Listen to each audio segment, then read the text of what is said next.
किसी ईदगाह या जामा मस्जिद से बाहर निकल के ईद की या जुमे की नमाज पढ़े, किसी को शौक थोड़ी होता है। तो हंसी भी आती है, दुख भी होती है कि इतने बड़े पद पे बैठे इनको यही नहीं पता कि ईद की नमाज का जो धार्मिक कॉन्सेप्ट है वो पूरे शहर के लोगों को एक जगह पढ़ने का कॉन्सेप्ट होता है। अधिकारी को पता है कि ये चीज़ें करेंगे तो हमारा इंसेंटिवाइज होगा, हमारा प्रमोशन होगा, हम मोदी जी और योगी जी की आंख के तारे बनेंगे। के संविधान कहता है कि नमाजी पर नमाज पढ़ते हुए मुकदमा ठोक। सारे भ्रष्ट लोगों को रखा क्यों जाता है? इसी वजह से ना कि वो आंख बंद करके गैर कानूनी गैर संवैधानिक आदेशों का पालन करेंगे। आज 70 करोड़ लोग अनाज के लिए मोहताज कर दिए मोदी जी ने, और गारंटी दी है कि अगले 5 साल तक भी रखूंगा उनको इस हालत में। ये मोदी जी की सौगात मान सकते। आरएसएस और बीजेपी जो कर रही है वो देश के संविधान के साथ धोखा है, उसके साथ एक तरीके से तो उसको तोड़ने की साजिश है ताकि मनुस्मृति लागू की जा सके। नमस्कार, आप देख रहे हैं 4 PM में आपके साथ नफीसा खान। सड़क पर और छत पर ईद की नमाज पर रोक को लेकर अब देश भर में राजनीति तेज हो चुकी है। शुरुआत यूपी से हुई, लेकिन मामला दिल्ली से लेकर बिहार हो या फिर महाराष्ट्र, तेजी से अब इसमें पूरा विवाद बढ़ता जा रहा है। लेकिन अहम सवाल यह है कि आखिरकार देश के अंदर इन तमाम मुद्दों की ज़रूरत है जिन मुद्दों को शासन प्रशासन उठा रहा है। यूपी की पुलिस, खासकर मेरठ की पुलिस तो 2 कदम आगे निकल गई है। मेरठ की पुलिस ये कह रही है कि अगर सड़कों पर नमाज पढ़ते नमाजी दिखाई दिए ईद के दिन तो उन पर कानूनी कार्यवाही होगी और उनके पासपोर्ट को जब्त कर लिया जाएगा, लाइसेंस कैंसिल कर दिया जाएगा। अब ऐसे में सवाल ये है कि क्या संविधान इन तमाम चीज़ों की इजाज़त देता है? सत्ता पक्ष ये कह रहा है कि व्यवस्था कायम करने के लिए हमें इस तरीके के एक्शन लेने होंगे, तो विपक्ष ये आरोप लगा रहा है कि बीजेपी सरकार संविधान का हनन कर रहा है। मेरे साथ ऐसे में बातचीत करने के लिए सुप्रीम कोर्ट के जाने माने अधिवक्ता महमूद प्राचा जी हैं, जिनसे हम तमाम ज्वलंत मुद्दों पर बात करते रहे हैं और ये मुद्दा भी अब इतना ज्यादा तूल पकड़ आया कि इनसे बात करना जरूरी और समझना जरूरी है कि कानून क्या कहता है। आम जनता की राय भी बताई हमने आपको और नेताओं की जो प्रतिक्रिया है वो भी सुनवाई। अब कानून क्या कहता है वो भी आप तक पहुंचाते हैं। बहुत बहुत स्वागत है सर आपका। प्राचा जी, शुरुआत इसी से करते हैं क्योंकि आप कानून के जानकार हैं। देश में जो हालात दिखाई दे रहे हैं कि अब नमाज पर रोक लगे, सड़क तक पर नमाज ना हो ईद की, ये जो फरमान यूपी पुलिस या फिर दिल्ली के अंदर आ रहे हैं, इनको लेकर आपकी पहली प्रतिक्रिया क्या है? पहली प्रतिक्रिया तो मेरी यही है कि पहले तो कानून का जानकार आप मुझे बता रही हैं, लेकिन शायद मैं थोड़ा बहुत हूँ भी, लेकिन हर एक पुलिस अधिकारी को, हर एक प्रशासनिक अधिकारी को कानून का जानकार होना ही है जी। अगर वो कानून का जानकार नहीं है तो वो उस पद पे रहने के लायक ही नहीं है जी। और अगर वो जानकार है और उसके बावजूद कानून का हनन कर रहा है या कानून को तोड़ रहा है, कानून को तोड़ के आदेश पारित कर रहा है या कोई गतिविधि कर रहा है जो कानून के खिलाफ है, संविधान के खिलाफ है, तो उसका अपराध एक आम ऐसे अपराधी से जिसको कानून की जानकारी नहीं है कहीं ज़्यादा होता है जी। ये बुनियादी बात है। अब आपने दूसरी बात कही कि क्या ये राजनीति, हमारे देश में बाबा साहब डॉक्टर भीमराव अम्बेडकर ने राजनीति का कॉन्सेप्ट ख़त्म किया था और लोक नीति का और सेवा नीति का कॉन्सेप्ट शुरू किया था बाबा साहब डॉक्टर भीमराव अम्बेडकर ने संविधान लाके। तो ये राजनीति का कॉन्सेप्ट ही है ना कि राज करने की क्या नीति होनी चाहिए, किसी भी प्रकार से राज्य प्राप्त करो, संपदा प्राप्त करो, दूसरों के हक छीन लो। ये बाबा साहब ने मनुस्मृति जला के समाप्त करने की चेष्टा की थी। संविधान तो हमारा सेवा है ना, ये प्रधानमंत्री देश के जनता के नौकर हैं, कोई राजा थोड़ी हैं। चीफ जस्टिस साहब, खन्ना साहब हमारे देश की जनता के नौकर हैं। ये बुनियादी बातें हैं। जो कमिश्नर साहब या जो आप पुलिस के अधिकारियों का नाम ले रही हैं वो देश की जनता के नौकर हैं, वो किसी राजतंत्र का या राजनीति का हिस्सा हो ही नहीं सकते। तो ये गैर संवैधानिक कार्य हैं। अब मैं बुनियादी मुद्दे पे आता हूँ कि आपके दर्शकों को ये बात अच्छे से समझ लेनी चाहिए कि सड़क का प्रयोग, सड़क जो है ना, देश की जनता सड़क की भी मालिक है, सारे संसाधनों की देश की जनता मालिक होती है राष्ट्रपति के ज़रिए से। तो अगर सड़क का प्रयोग यातायात के अलावा भी कुछ समय के लिए करना आवश्यक हो या ज़रूरी हो या बेहतर हो, आप सब लोगों ने देखा था ना, ये जो अखिलेश यादव जी ने जो हाईवे बनाया था, एक्सप्रेस वे बनाया था, उस पर जहाज़ भी उतरे थे। क्यों? क्योंकि सड़क का प्रयोग सिर्फ वाहनों के यातायात के लिए नहीं, कभी ज़रूरत पड़ सकती है कि हमारे एयरफोर्स के जहाज़ भी यहाँ लैंड कराए जाएंगे। तो ये सब संपदा देश की जनता की। तो कभी ज़रूरत इस बात की भी पड़ सकती है कि वहाँ पे कोई कथा कराई जाए, कभी ज़रूरत इस बात की भी पड़ सकती है कि वहाँ पे कोई जुलूस निकाला जाए, कावड़ यात्रा निकाली जाए या दूसरी कोई भी इस प्रकार की यात्रा निकाली जाए। तो उस वक़्त जो प्रशासन की ये जिम्मेदारी होती है कि उस ग्रुप की, उस व्यक्ति की या उस संप्रदाय की जो ज़रूरत है वो पूरा करने के लिए सड़क का उपयोग उसको एक ख़ास तरीके से करने दिया जाए और यातायात को रोक दिया जाए।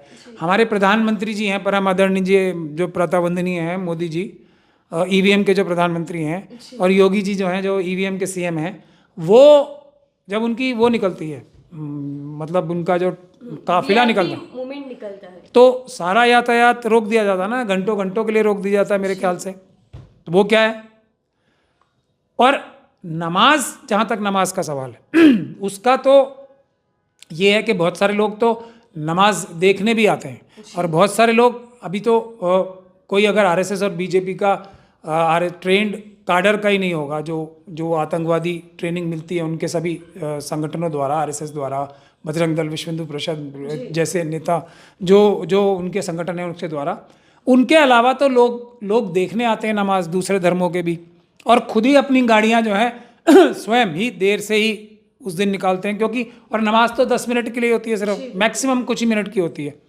और उससे ज़्यादा और किसी को शौक भी नहीं होता कि किसी ईदगाह या जामा मस्जिद से बाहर निकल के ईद की या जुमे की नमाज़ पढ़े। किसी को शौक थोड़ी होता है, मस्जिद में जगह होगी, ईदगाह में जगह होगी तो अंदर जाके ही लोग नमाज और पढ़ना चाहेंगे, बल्कि लोग सुबह जल्दी जाते हैं कि आगे की सफ़ में जगह मिल जाए या जो भी है अंदर मिल जाए। लेकिन फिर भी क्योंकि 2-3 वजहें हैं, जो वक्फ बोर्ड के अंदर जो ज़मीनें हैं, जो ईदगाह की, बड़ी बड़ी मस्जिदों की, वो हमारे बुज़ुर्ग छोड़ गए थे इसीलिए, लेकिन एएसआई के कानून की वजह से या जो हमारे अपने ही लोग जो बेईमान हैं, उन्होंने वक्फ की ज़मीनें जो हैं बहुत सारी, ईदगाह की और मस्जिदों की भी जगहें बहुत सारी, मतलब भ्रष्टाचार के माध्यम से गंवा दी हैं या दे दी हैं, उस वजह से मस्जिदों में जगह कम पड़ रही है। इसी वजह से मजबूरी में पढ़ना पड़ता है बाहर। अगर एएसआई की मस्जिदों में और ईदगाहों में परमिशन मिल जाए नमाज़ पढ़ने की, परमिशन, हालांकि मेरा तो ऐसा मानना है कोई लेने की आवश्यकता ही नहीं होती,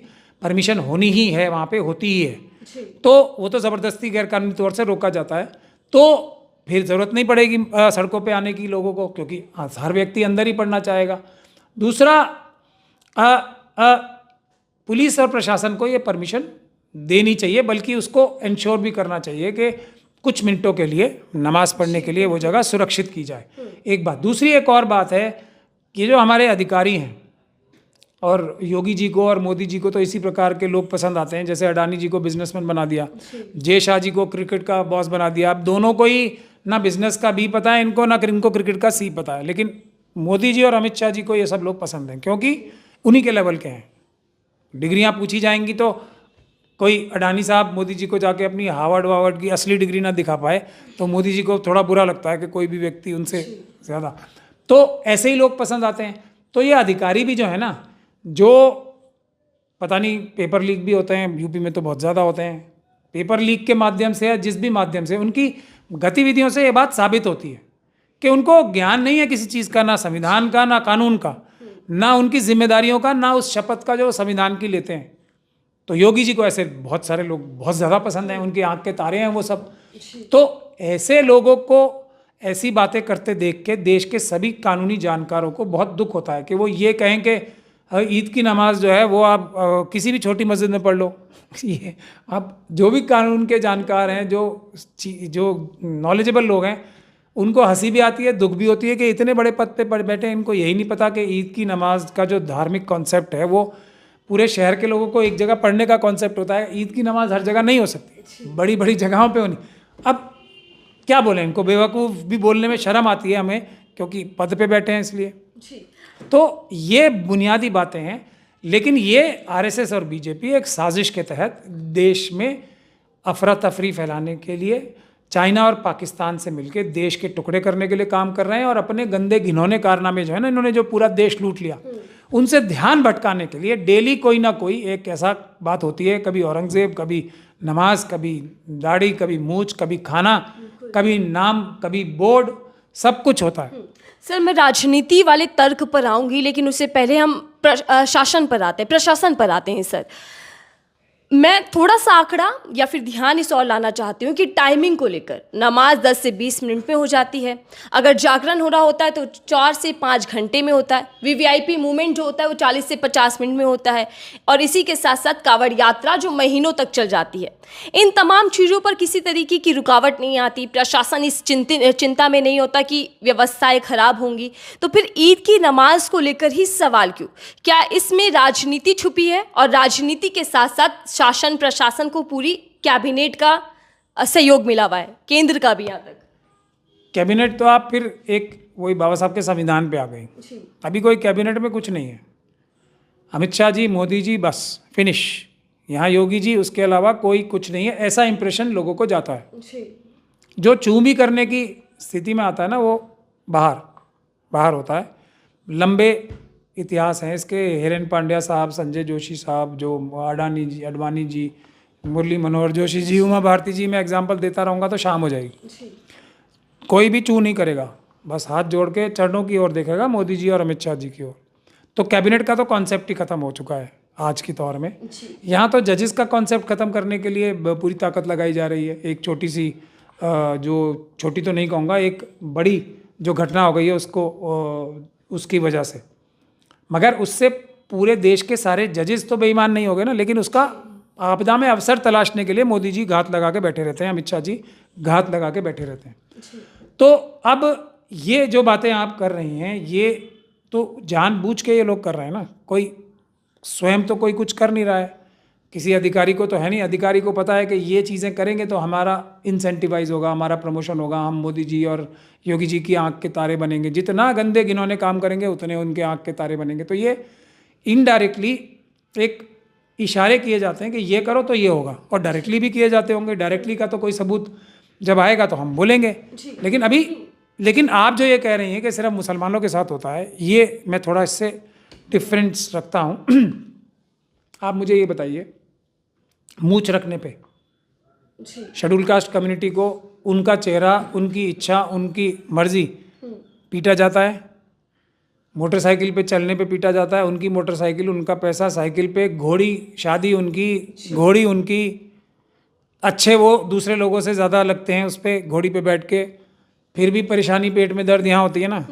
ये मानसिकता है। तो सिर्फ मुसलमानों के साथ नहीं है, सबके साथ। महिलाओं के ऊपर दबाव के ढोल गंवार, शूद्र, पशु, नारी, ये सब ताड़न के अधिकारी। अब महिलाएं पुरुषों से ज़्यादातर जो होती हैं समझदार भी होती हैं, बहादुर भी होती हैं और ज़्यादा इफेक्टिव भी होती हैं, लेकिन मार मार के उनको दबा के रखना है उनको।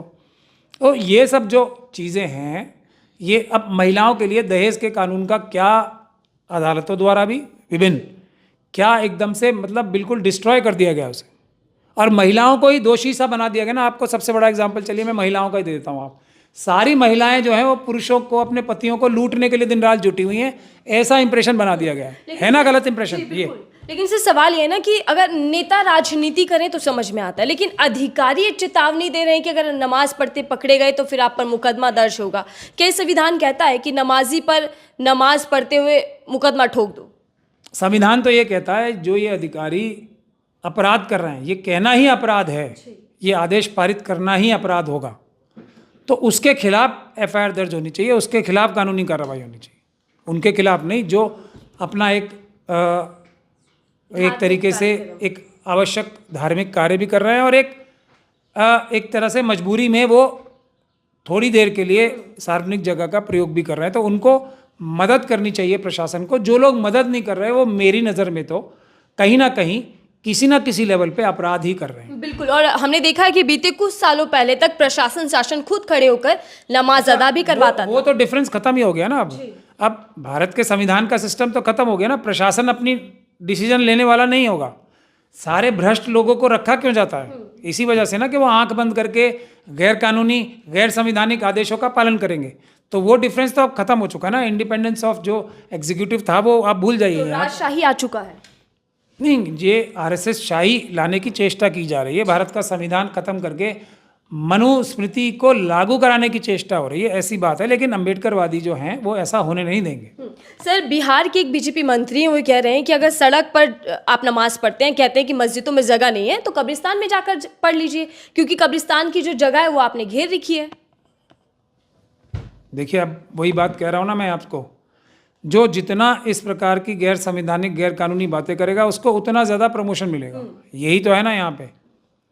तो अब इसीलिए उन्होंने अपनी इस मजबूरी को ध्यान में रखते हुए, क्योंकि वो महिला हैं, महिलाओं से तो हमें यही अपेक्षा होती है कि वो ज़्यादातर अच्छा इंसाफ और बराबरी की बातें करेंगे, लेकिन उन्हें भी अब प्रमोशन चाहिए तो इस प्रकार की बातें करनी चाहिए। कब्रिस्तान अलग कार्य के लिए होता है, नमाज के लिए अलग जगह होती है, और ये सब जगहें कोई सरकार से अलॉट कराई हुई नहीं है।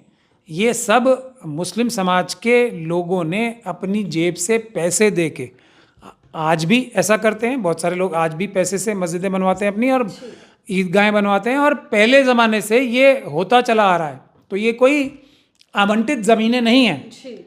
तो जिस चीज़ के लिए है वो भी आवंटित नहीं है, ये भी आवंटित नहीं है। तो जिस चीज़ के लिए वो जगहें खरीदी गई हैं, जिस चीज़ के लिए वो जगहें वक्फ की गई हैं, वो उसी के इस्तेमाल में आती हैं। और ये किस जगह क्या करना है, ये उस धर्म के लोगों से सीख लेना चाहिए। यदि जो अपने आप को पब्लिक सर्वेंट बनना चाहते हैं, एमएलए बनना चाहते हैं, उनको स्वयं नहीं पता तो किसी ईमानदार व्यक्ति से पूछ के समझ लेना चाहिए। इस प्रकार की हास्यास्पद बातें करते हैं, क्योंकि दुनिया भर में लोग देखते हैं ना, फिर वो हंसते हैं कि भारत के ये एमएलए हैं, ये मंत्री हैं, ये एमपी हैं, इनको ये भी नहीं पता। कितना मजाक उड़ता है पूरी दुनिया में। लेकिन एक बात है, शर्म तो इनको आती ही नहीं है। मैं सर आखिरी सवाल आपसे ले रही हूँ, थोड़ा पॉलिटिकल भी है और थोड़ा सा कानूनी भी है। सर, आपने देखा होगा दिल्ली में बीजेपी के जो विधायक हैं वो मांग कर रहे हैं कि मटन की शॉप बंद होनी चाहिए। मेरा सवाल उसमें यह है कि क्या कानून, अदालतें कहती हैं कि कौन क्या खाएगा, कौन क्या पहनेगा, कौन कब क्या करेगा, इसका फैसला सरकार करेगी। और इसी के साथ एक तरफ ये मोदी सौगातें ईदी भेज रहे हैं मोदी के नाम से, दूसरी तरफ उनके नेता नमाज को लेकर विवाद कर रहे हैं। पहले तो मोदी जी भेज रहे हैं, सौगातें मोदी है, इसका मैं पूरी शक्ति से विरोध करना चाहूँगा। क्योंकि मोदी जी ने जितने भी पैसे अपने आप अर्जित किए थे ना, जो शायद किए होंगे चाय बेच के, ऐसे स्टेशन पे जो शायद उस समय था ही नहीं, वो शायद इतने नहीं हो पाए होंगे। चाहे जितनी भी उन्होंने एक मतलब जब वो मोदी जी बेच रहे थे बचपन में, तो कई सौ करोड़ लोगों को तो उन्होंने बेच ही दी होगी चाय, मगर तब भी इतने पैसे तो नहीं हो पाते उनके पास कि वो इतने सारे लोगों को ये जो सौगात दे रहे हैं वो दे पाते। तो ये देश की जनता की ही मेहनत की कमाई के पैसे, पहले तो हम ये बात अपने दिमाग में एकदम साफ कर लें। सौगातें मोदी देखा जाए तो उसको मान सकते हैं हम कि जो लोग 5 किलो अनाज दूसरे लोगों को देने की स्थिति में होते थे, ऐसे 80 करोड़ लोगों में से कम 70 करोड़ तो ऐसे लोग होंगे ही जो दूसरों को चैरिटी देने की स्थिति में थे। उनको सौगातें मोदी ये मिली है कि उनको इस जगह लाके मोदी जी ने खड़ा कर दिया है कि आज 70 करोड़ लोग अनाज के लिए मोहताज कर दिए मोदी जी ने, और गारंटी दी है कि अगले 5 साल तक भी रखूंगा उनको इस हालत में। ये मोदी जी की सौगात मान सकते हैं। ये मोदी जी की सौगात मान सकते हैं कि अडानी, अंबानी, यूसुफ लुलू जैसे लोगों को, अभी राहुल गांधी जी ने भी बोला है 16 लाख करोड़, तो वही बोल रहे हैं। अभी वो तो बड़े ध्यान से बोलते हैं ना, क्योंकि एक भी बात उनकी गलत होगी तो वो पकड़ी जाएंगे। तो कम से कम 16 लाख करोड़ की सौगात तो सौगातें मोदी अडानी, अंबानी, यूसुफ लुलू जैसे लोगों को दे चुके हैं। ये सौगातें मोदी है चोरी की, बेईमानी की, डकैती की। 4-4.5 हज़ार किलोमीटर जगह सौगातें मोदी, सुब्रमण्यम स्वामी साहब ऐसा कहते हैं, चाइना को दे दी है। किस वजह से दे दी है, इसकी इन्वेस्टिगेशन होनी चाहिए, और किस डर से दे दी है, ये भी सुब्रमण्यम स्वामी जी की बात सुन के सोचना चाहिए। ये है सौगातें मोदी, जो देश की जनता को बेरोजगार कर दिया है। ये है सौगातें मोदी, जो 100 रुपये तक पेट्रोल के दाम हो गए हैं, 100 रुपये डॉलर के दाम होने वाले हैं। ये है सौगातें मोदी। जितने गंदे घिनौने काम हैं देश में, वो सब सौगातें मोदी हैं। अगर मोदी जी ये सब काम करना बंद कर दें और सिर्फ ये बनतारा जाके बैठ जाएं, तो देश सच में तरक्की करेगा, दिन दुगनी रात चौगनी। अगर हम तो दुआ करते हैं ऊपर वाले से कि हर सौगातें मोदी से हमें हमारे देश की रक्षा करें। सौगातें मोदी मतलब खतरा, और कुछ नहीं है। ठीक है। और दूसरा सर, क्या बीजेपी तय करेगी कि कौन कब क्या खाए? बीजेपी नहीं, वही मनुवादी मानसिकता। देखिए, अब मेरे ख्याल से एक बड़ा आंदोलन होना चाहिए कि आरएसएस और बीजेपी के लोगों के अलावा भी कुछ लोगों को तो बीफ एक्सपोर्ट करने का हक मिलना चाहिए। पूरा रिजर्वेशन आरएसएस और बीजेपी को दे दिया गया। जितना भी देश में से बीफ एक्सपोर्ट होगा वो आरएसएस और बीजेपी से कनेक्टेड लोग ही करेंगे। ये गलत बात है। कुछ तो दूसरे लोगों को भी करने दें बीफ का एक्सपोर्ट। ये जो रिजर्वेशन का काम किया, इस रिजर्वेशन का हम विरोध करते हैं। ये जो बैंकों में बैड डेट्स कराने की रिजर्वेशन मोदी जी ने की है, अडानी अंबानी, तो इस पे कुछ जेन्युइनली भी बिजनेसमैन को कभी ना कभी नुकसान होता है, उनको भी थोड़ा अधिकार दिया जाना चाहिए। आरएसएस और बीजेपी जो कर रही है वो देश के संविधान के साथ धोखा है, उसके साथ एक तरीके से उसको तोड़ने की साजिश है ताकि मनुस्मृति लागू की जा सके। हर वो काम जो मोदी जी बोलते हैं, मैं तो इसीलिए बोलता ही हूँ, उसका उल्टा सही होता है। तो जैसा ही वो बोलते हैं इसका मतलब कोई बड़ा खतरा आने वाला है। कोई भी मोदी जी अच्छी बात करते हैं ना, तो हम सब लोगों को तैयार हो जाना चाहिए, अब कुछ बड़ा खतरा आने वाला है। ठीक सर, धन्यवाद हमें समय देने के लिए और हमसे बातचीत करने के लिए। हम टाटा जी से समझ रहे थे कि देश के अंदर जो मौजूदा मुद्दे जानबूझकर उठाए जा रहे हैं, उन मुद्दों को लेकर संविधान कानून क्या कहता है। इस खास बातचीत को लेकर आपकी राय क्या जरूर साझा कीजिएगा। देखते रहिए 4PM, मैं थी आपके साथ नफीसा खान।